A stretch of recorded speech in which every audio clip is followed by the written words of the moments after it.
ഇന്ന് അമ്മയുടെ 60ാം പിറന്നാളാണ് കേട്ടോ.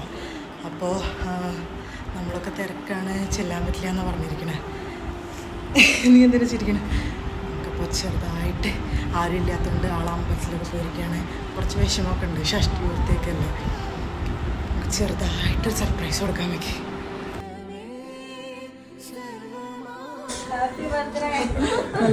നല്ലത് കിട്ടുമല്ലോ. ഞാൻ അത് അറിഞ്ഞിട്ട് നേരത്തെ വീഡിയോ എടുക്കാൻ തുടങ്ങിയായിരുന്നൊക്കെ.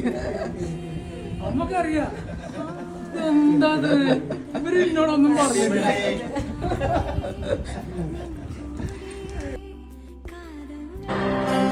गन्धर्वं सखी